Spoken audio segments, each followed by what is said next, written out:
Hi, it's Tuesday. I was supposed to do my 1 month post-op yesterday, but I wasn't able to because I was in the hospital. I just got home today, or last night. I'm sorry, it was a really bad cough. I had an ectopic pregnancy that I did not know about. I didn't know I was pregnant.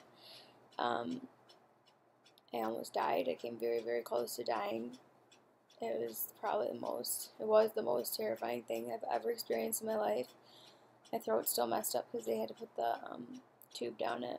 But start to finish, it was Saturday night, and my husband and I were like intimate, and there was something really, really wrong, and I had to stop, and I was in a lot of pain. I was crawling on the floor, and I crawled to my bathroom, and I had bread that day, which I wasn't supposed to have, and I thought this was because I ate bread, but like earlier in that day, like hours earlier, and then I went to the bathroom, I threw up, and then like the liver bile came up because there was nothing else in my stomach, and then I was dry heaving, and then like the whole room was fading to black, and then I couldn't hear anything, and I started panicking, and I told my husband, you have to take me to the emergency room, I can't see or hear anything, and then like it would come back, and I was like, okay, I think I'm okay, I think I can stand up now.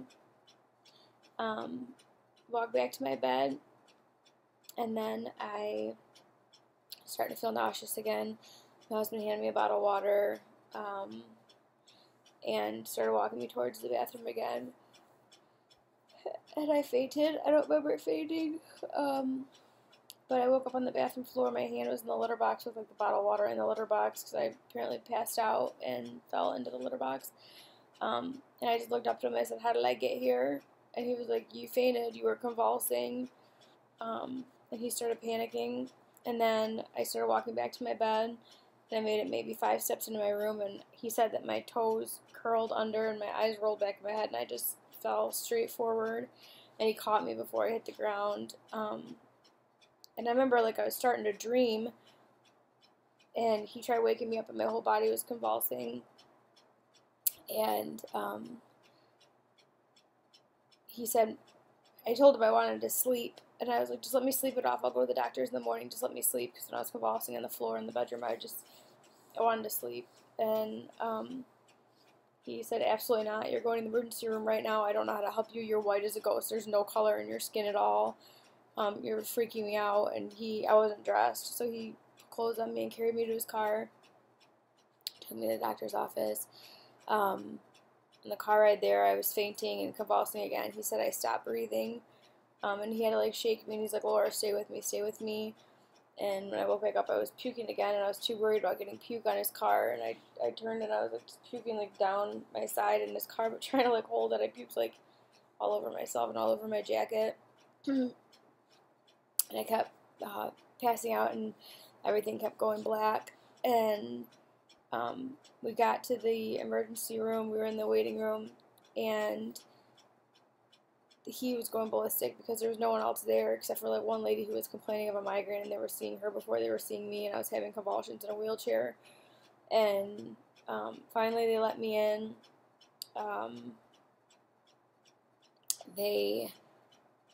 I told them, because I have an IUD, and I thought that I punctured my uterus because the pain was so bad, and they said, where's the pain? And I said, it's in my uterus. And they said, how can you be sure? And I was like, I know where my uterus is. It's in my uterus. And I said, I have an IUD. It might have punctured it. I was sleeved. I might have ruptured my sleeve with bread. But I told Adam, and it took me like 4 minutes to like get it out, because I don't know if you guys did this, but like teenagers, sometimes they do the thing where they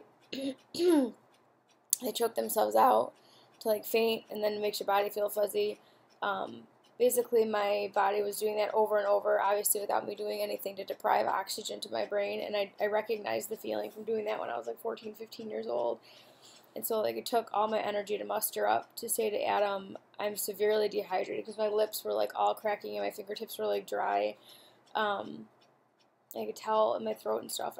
and I took me like 4 minutes to spit out.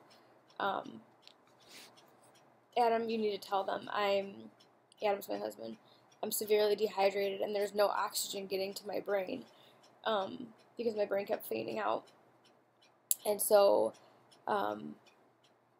we get into the emergency room, and I repeated that to them, and I told them I needed a CT scan of my abdomen. I said, you guys have to find my IUD. I think it punctured my uterus. Please, give me a CAT scan of my IUD or my abdomen. And they said we have to do blood work before. They took blood from me. They took my blood pressure. It was 48/24. And they started freaking out. And they brought in, they had to get my blood. They asked me what my blood type was. I didn't know. So they did my blood. And they came back in the room. And there was like 6 doctors when they came back in the room. And she said, you're pregnant. And you're showing all the signs of an ectopic pregnancy, so you can't keep the baby. And I said, can you see if the IUD punctured my uterus, and if the baby can be okay, or can you move the baby? And they said that there was no way to save the baby, and then I had an ectopic pregnancy, and I was trying to find him on it, and I said, can I please have an ultrasound first, so at least I can see the baby before you take it? And she said, I don't think you understand. You don't have time. You're going to die. You have to go to surgery right now. You have a gallon of blood in your abdomen. And they started like a blood transfusion on my arm. And everything was like, I saw like white light. And I thought that was like cliche, but like before when I was fainting, everything was fading to black. And then, everything went white, and the last thing I knew was I was trying to find my husband's eyes, because everything was fading from the sides to white, and I looked at my husband and I said, I'm terrified, because I knew I was dying. And they put blood in my arm, and then like I started like slowly coming back when the blood started pumping back into my arm, and there was blood coming back to my body. And then they took me off into surgery. I don't really remember that part too much. They took the baby. And now I'm home. It's Tuesday. I mean, I've been in a lot of pain since then. They brought me a lot of food at the hospital. And they didn't understand that, like, I couldn't eat it. I was telling them, like, I was leaving October 20th.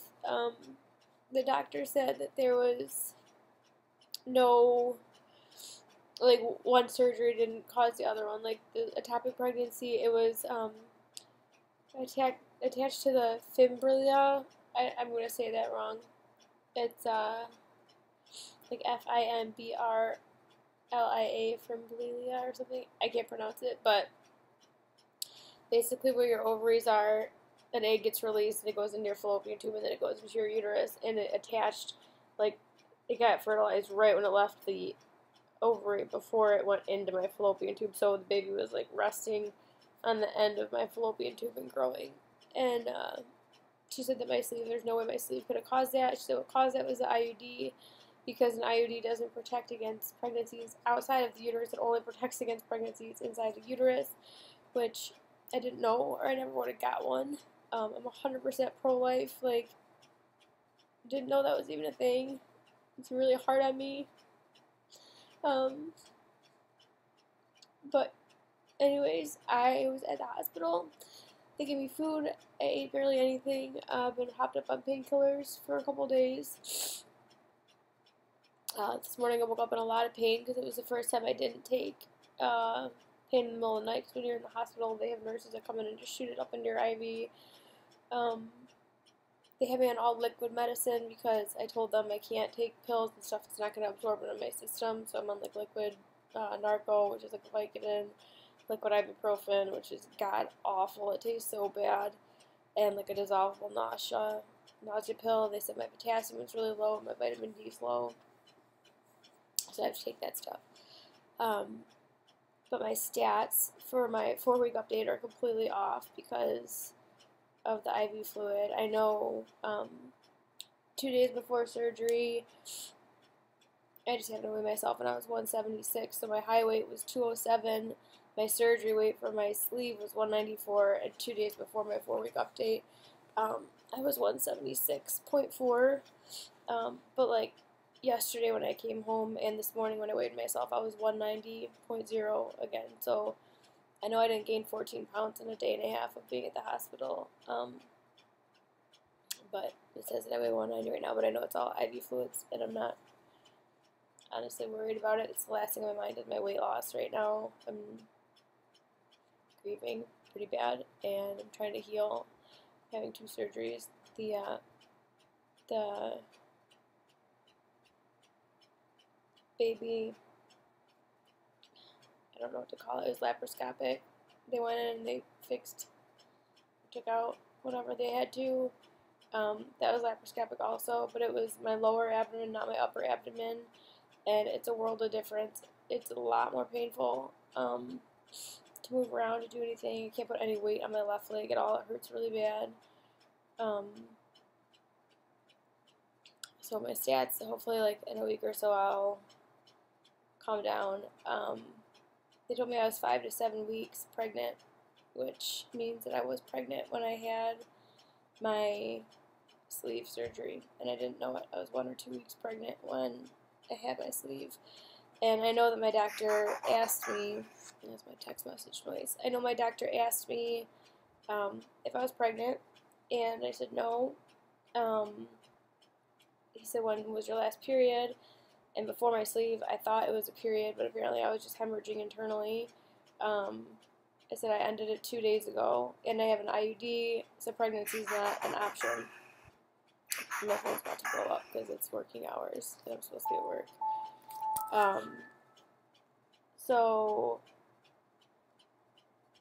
Sorry.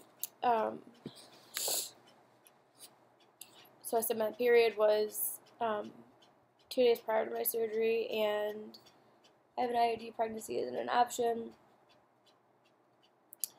And he gave me a urine test, but my HCG levels wouldn't have shown up in a urine test until I was 3 weeks pregnant, and I was only 1 or 2. And when the baby was about this big, in my uterus, 5 to 7 weeks, the amniotic sac was about this big. The baby was, smaller than that. But it just sucks that yes, I was pregnant when I had my sleeve surgery done, and I didn't know that. I didn't know that until Saturday. So, be careful. I will never get an IUD again. I'm hoping that my recovery isn't too bad and that food's not going to make that big of a difference as far as my healing time. I'll post more next week, hopefully when I feel a little bit better, but I wanted to get my 1 month update on here and just kind of let everyone know what's going on with me. So, hope you guys all have a safe day and don't have to deal with anything like this. And I'll talk to you guys soon. Bye.